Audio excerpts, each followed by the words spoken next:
के लिए विभाग की ओर से भी और राज्य सरकार की ओर से बस ऑपरेटर से भी ये निवेदन किया गया है कि भाई आप इस जांच के अंदर सहयोग करें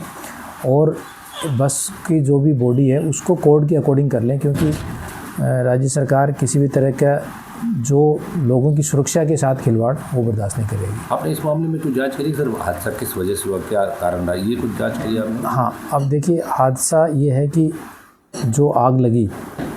लगने के कारण तो वो एक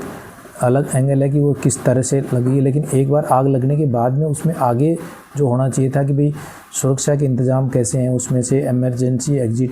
इमरजेंसी डोर वो उसके अंदर प्रॉपर हैं कि नहीं है, तो वो जो होने चाहिए वो इसके अंदर नहीं पाए गए हैं। इसमें भी जो इमरजेंसी डोर था उसके सामने जो है वो 2 सीटें बना दी गई, तो उससे लोग जो आग लगी तो उस पर निकल ही नहीं पाए।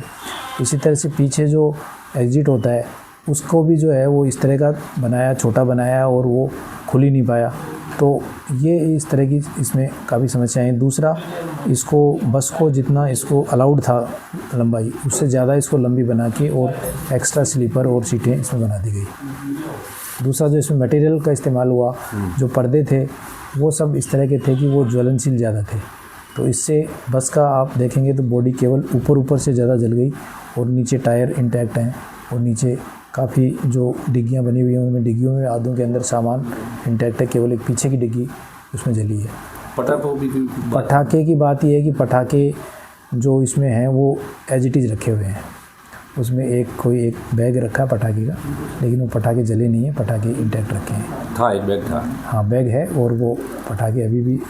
बॉडी के अंदर जितने स्लीपर बनते हैं वो भी फाइबर से इस तरह की? हाँ, वो मटेरियल जो है वो इस तरह का इस्तेमाल किया गया है कि जिसने जल्दी आग पकड़ ली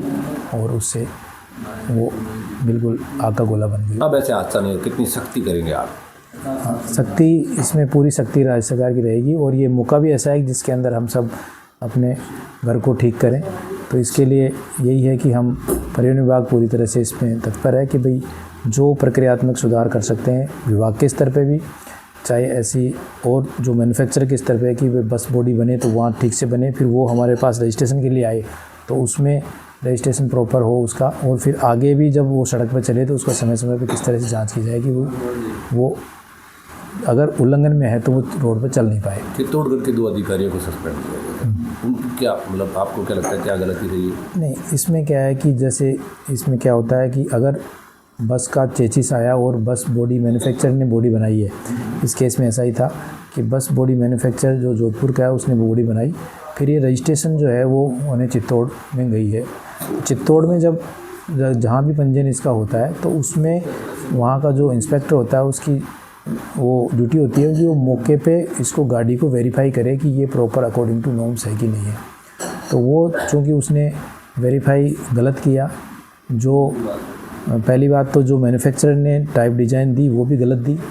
उसके बाद उसको भी वो भी जो है बस वास्तव में जो बस थी उससे डिफरेंट थी, तो इसलिए उसकी लापरवाही मानते हुए वो उसको सस्पेंड किया गया, क्योंकि इंस्पेक्शन उसने किया था